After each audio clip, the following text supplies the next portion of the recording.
The platinum ring catches the early morning light as Jin Kungmin holds it between his fingers, turning it slowly. Behind him, through the reinforced windows, Jemima Smith watches their daughter sleep peacefully for the first time in days. The question hanging between them is devastating. Will she say yes? Will she choose partnership with the man whose world destroyed her sister? But before we get to that ring, there's blood to wash off and truth to face. 3 hours ago, Jin Kangmin killed for his family. Now he has to convince the woman he loves that he's worth trusting. Dawn breaks over the Oregon coast with reluctant gray light. Jin stands at the top of the basement stairs, blood splattered across his white shirt and face. His hands tremble from the adrenaline crash after combat, after survival, after doing what's necessary. It's over, he finally manages, voice rough as gravel. You're safe. Jemima climbs the stairs slowly, each step feeling like a journey between worlds. Zuri clings to her, face buried in her mother's shoulder, small body still trembling from the sounds of warfare. When Jemima emerges into the cabin, she fights the urge to turn back.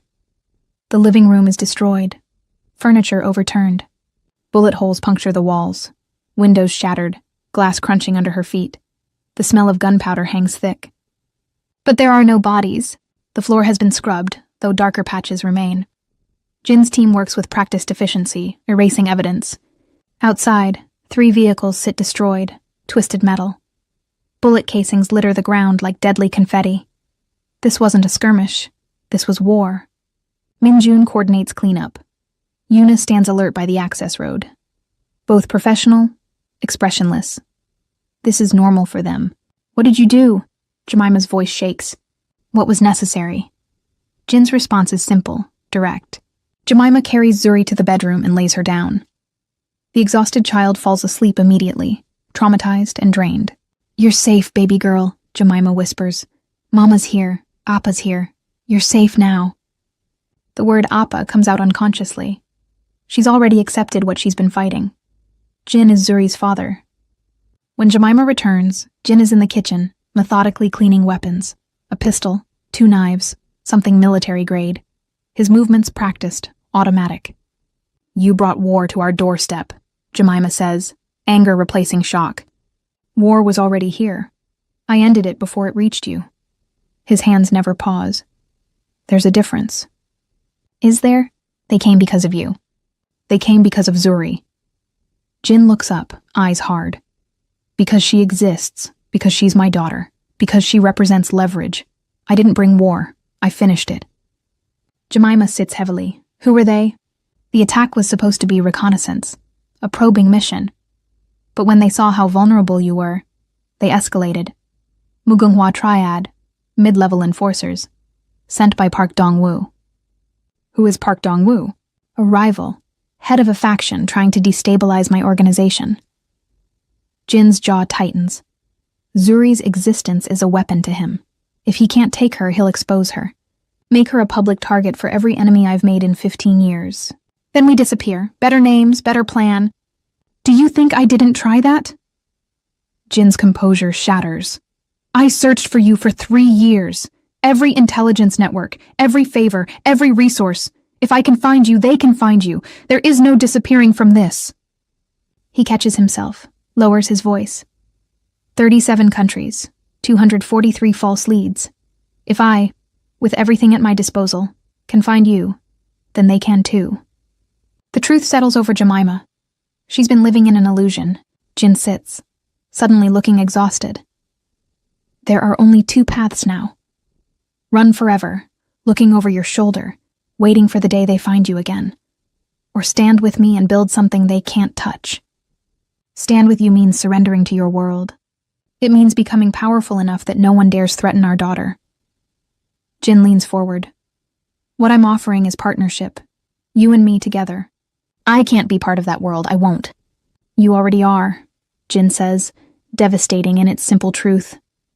The moment you loved me, the moment you carried her, the moment you ran instead of going to authorities. You've always been part of it. You just pretended you weren't. The truth hits like a physical blow. He's right. Jin's expression softens. I'm not asking you to approve of my methods. I'm asking you to accept reality and let me protect you both. That's all. Minjun appears. We need to move them. This location is compromised. Yin nods. 1 hour. The next several days blur together. Jin moves them to a safe house south along the coast. A modern beach house, beautiful and isolated. Floor-to-ceiling windows overlook the Pacific, but they're reinforced.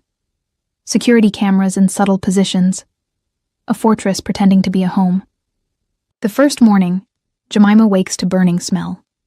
She finds Jin attempting breakfast, currently smoking in the pan. Zuri giggles at the counter. Appa, it's on fire. It's not on fire, Jin insists, embarrassed. It's caramelizing. That's burning. Jemima laughs, the first genuine laugh in days. There's something endearing about this powerful man defeated by breakfast. Let me, she says, taking over. Jin watches, vulnerable. I'm not good at domestic things, but I want to learn. Then I'll teach you. Over following days, a routine establishes itself. Jin teaches Zuri to count, reads her storybooks with his thick accent. One afternoon, Jemima watches as Jin teaches Zuri basic taekwondo stances in the backyard. Play fighting, gentle, patient. Appa like this? Zuri asks, attempting a pose. Perfect. You're a natural fighter, Jin says, pride unmistakable. Like you?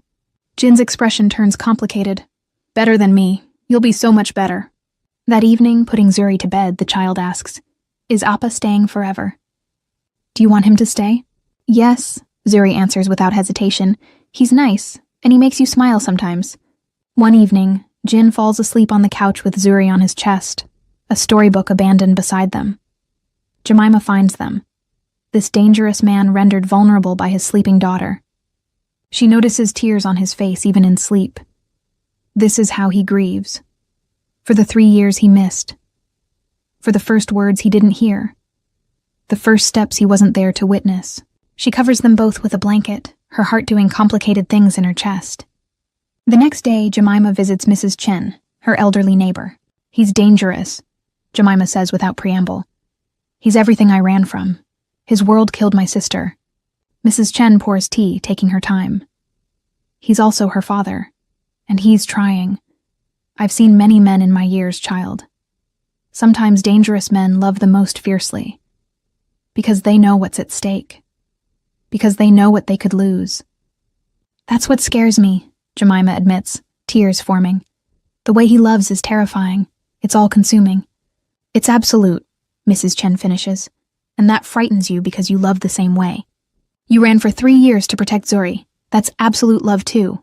You and Jin are the same. You just express it differently. That night, Jemima can't sleep. She looks through old photos on her phone, pictures from Seoul before everything went wrong. There she is at an art gallery opening where she first met Jin. He's in the background, watching her with an intensity that should have warned her. There they are on a rooftop restaurant, the city glittering behind them. She's laughing, head tilted back, caught in pure joy. She remembers discovering his real identity. Not the businessman he'd claimed to be, but the head of the Cheonsa syndicate. Her horror, her immediate instinct to run, and his response. This is who I am. I can't change what I am. But I can promise that with me, you'll always be protected. I can't offer you normal, but I can offer you everything else. And she'd stayed. God help her, she'd chosen love over safety. Right up until Kennedy died and made the cost too real. Around midnight, Jemima gives up on sleep and goes downstairs. She finds Jin on the back deck, standing watch, ever vigilant. Can't sleep? He asks quietly. No, you? I haven't slept much for 3 years. They stand in silence, listening to waves crashing against the shore. Finally, Jemima asks, why does she matter so much to you? Why search for 3 years for a child you'd never met? Jin is quiet for so long she thinks he won't answer. When he finally speaks, his voice is raw. Because she's the only pure thing I've ever created. Everything else I've touched has turned to blood and ashes. Every decision I make adds to the body count. But her, Zuri, she's light. She's proof I'm capable of something good. She's proof I'm more than the sum of my crimes. The vulnerability steals Jemima's breath. She asks about you when you're not here, she admits. I hate that she's attaching to you. because you're going to leave eventually, or you're going to die violently, and she'll be destroyed. Jin turns to face her. I have no intention of dying, and no intention of leaving, not ever again. I'm not my father. I'm not the old guard who believed violence was the only language. I'm building something different. For her. I'll change whatever needs changing. Men like you don't retire peacefully. Then I'll be the first. The conviction is almost frightening. I'll rewrite the rules. Watch me.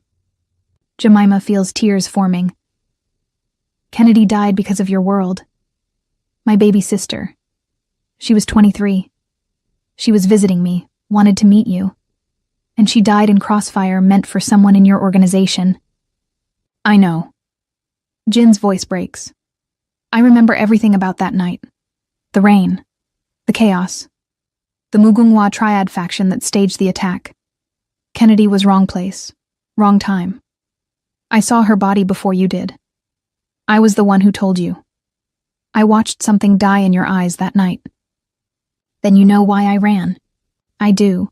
And I spent 3 years wishing I'd run with you. But I can't change the past. I can't bring Kennedy back. I can't undo the blood on my hands. But I can ensure Zuri never becomes another casualty. I can ensure Kennedy's death wasn't meaningless. How? By making Zuri part of your empire? By transforming the empire into something she can inherit without shame. Jin's intensity increases.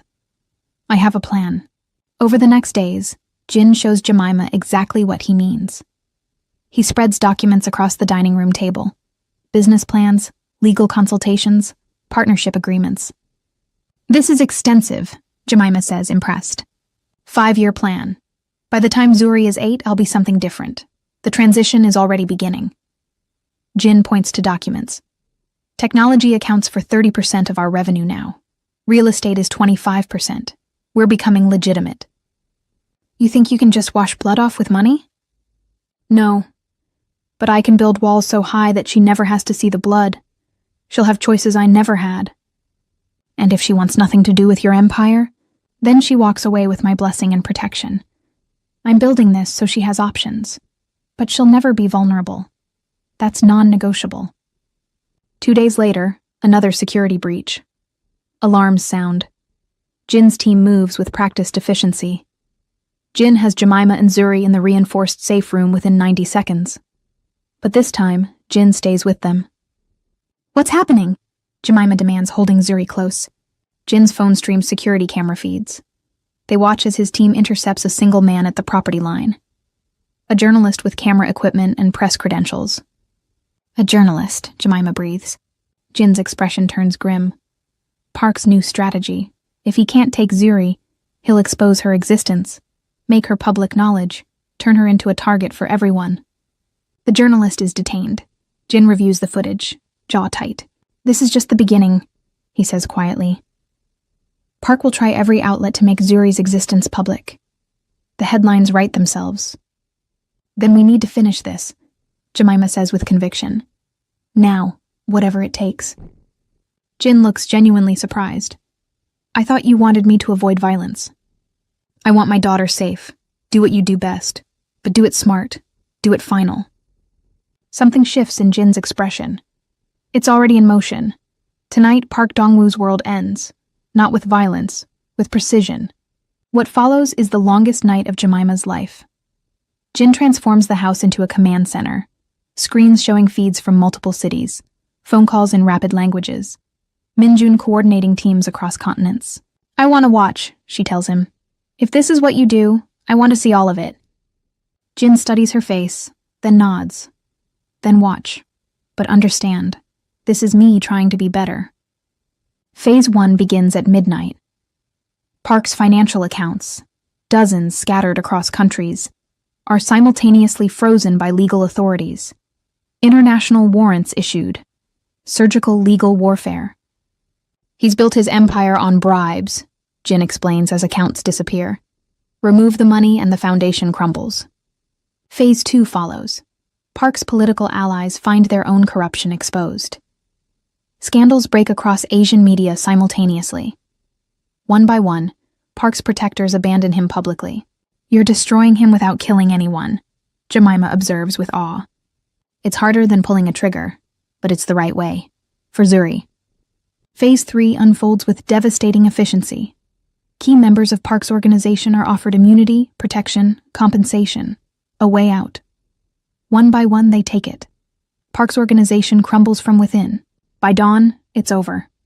Park's empire has ceased to exist. His money gone, his protection gone, his organization gone. He chose exile, a plane to South America where he'll live as nobody, powerless and forgotten. It's done, Jin tells Jemima as the sun rises. The threat is eliminated, Zuri is safe, and I didn't kill anyone. Until the next threat, Jemima says quietly. But there's less fear now, more acceptance. There will always be risks, but now they'll think twice. They'll understand that destruction doesn't require bodies. Over the following days, peace settles over the household. Jin is visibly lighter. He spends more time with Zuri, less time coordinating operations. He's becoming more father, less syndicate leader. One morning, Jemima finds them building a castle out of blocks. "This tower is for the dragon," Zuri announces with certainty. "What dragon?" Jin asks. "The dragon who protects the princess. His name is Appa because he's the bravest dragon in the whole world, and nothing can hurt the princess because he's always watching." Jin catches Jemima watching from the doorway, his expression profound joy mixed with vulnerable uncertainty. Later, after Zuri's nap, he finds Jemima on the porch. "I need to ask you something," he says, nervousness in his voice. He pulls out a small velvet box. Inside is a platinum ring. Custom designed, intricate, beautiful. "Jemima Smith, I'm asking you to marry me." Jemima stares, stunned. "What?" "Not because I'm claiming ownership, but because I want partnership. Real partnership. I want you as my equal. I want us to build this future together." "You're insane," Jemima breathes, tears forming. "I'm in love. Still. Always have been. Always will be. 3 years apart didn't change it. I love you. I love who you are. I love your strength and your stubbornness." Tears stream down her face. "You think a ring fixes 3 years of running? Fixes my sister's death? Fixes the danger?" "No." Jin's voice is gentle but honest. "But it's a start. A promise. A foundation. I can't change the past. Kennedy's death will always be between us. But I can offer you a different future, where we face threats together, where we protect Zuri together, where we build something that honors Kennedy's memory." Jemima studies the ring. "I have conditions. Non-negotiable." Hope flickers in Jin's eyes. "Name them." "Zuri knows the truth when she's old enough. All of it. Your past, what you've done, why I ran, everything. No lies." Agreed. She chooses her own path. Not heir, not obligation. Her choice, always. She'll have my protection and resources, but never my chains. She'll be free in ways I never was. And we do this as genuine partners. I'm not decorative. I'm not silent. I have a voice in every decision. Jin actually smiles. "I would expect nothing less. You've always terrified me. That's one of the things I love most." "Good. Stay terrified. It'll keep you honest." Jemima slides the ring onto her finger. It fits perfectly. They don't kiss. There's still too much history, too much pain. But Jin takes her hand and holds it gently, like something infinitely precious. "Thank you," he says quietly, voice breaking slightly, "for giving me this chance, for trusting me with our daughter's future, for not giving up on the possibility of us. Don't make me regret this. I won't. I swear on everything I am, on Zuri's future, I won't. The next week transforms everything." They pack up the safe house, preparing for the final move to Jin's primary compound. Mrs. Chen video calls to say goodbye, crying happy tears. Minjun bows to Jemima now, acknowledging her new status. Even Yuna smiles when she sees the ring. Zuri is pure excitement. On their last morning, she asks, "Mama, are we a real family now, like my friends?" Jemima kneels down, brushing a curl from Zuri's face. "We've always been a real family, baby girl. Families aren't about living in the same house. They're about loving each other and protecting each other. Now we're just all together in one place. I like being all together. I like when Appa reads me stories and you teach him how to cook and we all eat dinner together. That's my favorite." Mine too, sweetheart, mine too. The compound takes Jemima's breath away when they arrive. Built into a cliff overlooking the Pacific, all clean lines and reinforced glass that somehow doesn't feel cold. The design is warm. Rich wood tones, comfortable furniture, art on the walls. High walls surround the property, but beautiful gardens bloom. It's a fortress, but it's also beautiful. Protection that doesn't feel like prison. Zuri runs through with pure childhood joy, her delighted squeals echoing. Her bedroom is painted soft purple with a window seat overlooking the ocean. Mama, Appa, look, I can see the whales. Well, not right now, but Appa said in winter they swim by. That's right, Jin confirms. Every winter gray whales migrate south. We'll watch them together. Promise? I promise, little one. I promise we'll watch them together every year. Jin and Jemima stand in the main living area, watching their daughter explore. This is our fortress, Jin says quietly, finality in his voice. Our home, our future, all of it. No more running, Jemima agrees, meaning it completely. No more hiding, no more fear, just us building something real. That evening, they have their first family dinner in their permanent home. Jin cooks, skills improved but still needs supervision. Jemima oversees, correcting technique and adding seasonings with the easy rhythm of partners. Zuri sets the table with intense seriousness, placing each fork and spoon with careful precision. Through the floor-to-ceiling windows, security patrols, ever vigilant, a reminder the world outside remains dangerous. But inside, there's laughter, warmth, the tentative beginning of something that might, eventually, feel like genuine peace. Zuri tells elaborate stories about her imaginary dragon friend. Jin listens with exaggerated interest that makes her giggle. Jemima watches them both and feels her heart expanding painfully, making room for this new reality. Later, after Zuri is asleep in her new bedroom, clutching her favorite stuffed rabbit, Jin and Jemima stand together on the master bedroom balcony. The ocean stretches endlessly before them, dark and powerful under a sky full of stars that seem impossibly bright this far from city lights. Jin takes her hand, the one wearing his ring, the one that symbolizes their impossible choice to build something together. No regrets? He asks quietly, vulnerability clear. Jemima considers the question with complete honesty. Some days I'll have regrets. Some moments I'll be terrified of what this means, what dangers still exist. But then I look at Zuri, how happy she is, how safe she feels, how she lights up when you enter a room, and I know this was right. Difficult, complicated, imperfect, but fundamentally right. I love you, Jin says, wonder in his voice like he still can't quite believe he gets to say it out loud. I need you to know that. Not possessively, not as ownership, just completely, wholly with everything I am. You and Zuri are everything that matters. Everything I do, everything I build, it's all for you. I love you too, Jemima answers without reservations. Even though you're impossible, even though your world is dangerous, even though this isn't the life I imagined, I love you, and I choose you. I choose us. I choose this future we're building together. They kiss as stars wheel overhead, two people who chose each other despite impossible odds, who built something real from blood and fire and desperate hope. Inside, Zuri sleeps peacefully, dreaming of dragons and castles, and a family that will protect her always. Some love stories aren't written in starlight or fairy dust or impossible perfection. They're carved in stone, tested by fire, and guarded by steel. They're messy and dangerous and complicated and real.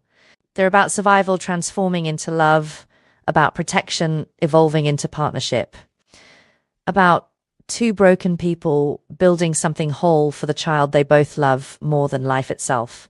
This is that kind of story. This is Jemima and Jin's story. This is what happens when you choose love over fear, partnership over isolation, messy reality over comfortable illusion. If this story moved you, if you believe in love that survives impossible odds, go ahead and hit that like button. Subscribe for more stories about love, survival, and the choices we make when everything is on the line. Thanks for watching.